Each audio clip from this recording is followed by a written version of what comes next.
ruiné nos économies et qui nous a aspiré toutes nos forces vitales alors qu'on n'a pas encore fini de payer. Que faut-il faire devant la violence de la dette? J'entends les latino-américains.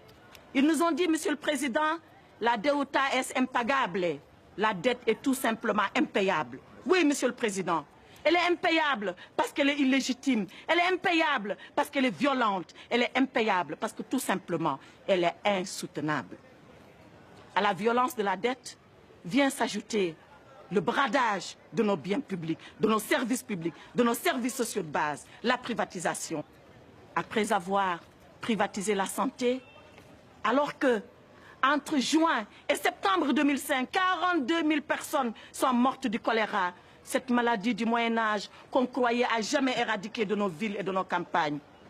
Mais qu'on n'aille pas plus loin, Monsieur le Président. Ici, dans cette chambre, gît et gémit un malade.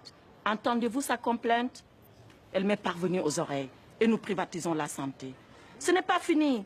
On privatise l'éducation. Conçue comme un droit universel, l'acquisition du savoir et de la connaissance, qui doit être la chose la mieux partagée. Pendant que 2/3 de nos enfants sont analphabètes, on nous demande de payer pour acquérir le savoir et la connaissance. Ce n'est pas fini, Monsieur le Président. On a privatisé, on a bradé nos services publics.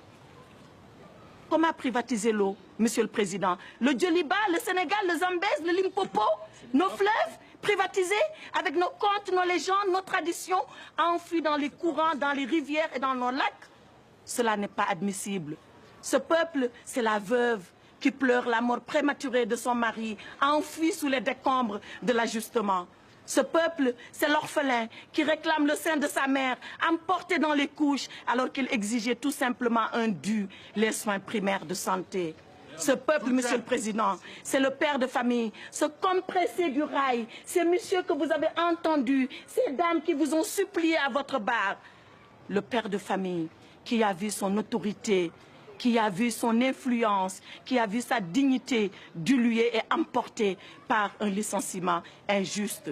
Ce peuple, Monsieur le Président, c'est enfin Zégué Bamba. Avez-vous, Monsieur le Président, entendu la complainte de Zégué Bamba? Ce paysan qui vous dit, mais pourquoi comme alors je ne sème pas? Pourquoi quand je sème je ne récolte pas? Et pourquoi quand je récolte je ne mange pas? C'est cette Afrique, Monsieur le Président, qui vous demande dignement, humblement, modestement, mais légitimement justice, Monsieur le Président. Alors vous la lui rendrez, sa justice à l'Afrique. Vous la lui rendrez, non pas en condamnant la Banque mondiale, non. Vous la lui rendrez tout simplement, Monsieur le Président, en renvoyant la Banque mondiale, le FMI, l'OMC, le G8, tous leurs affidés et leurs complices à leur mission première, celle-là qu'ils n'auraient jamais dû oublier et qui met l'homme comme finalité de toute action humaine. Il vous appartient, Monsieur le Président, vous, par votre plume, qui rendra la décision. Il m'appartient, moi, par la robe que je porte. Il nous appartient à nous tous, parce que c'est notre devoir de génération de provoquer et de précipiter la venue de ce jour.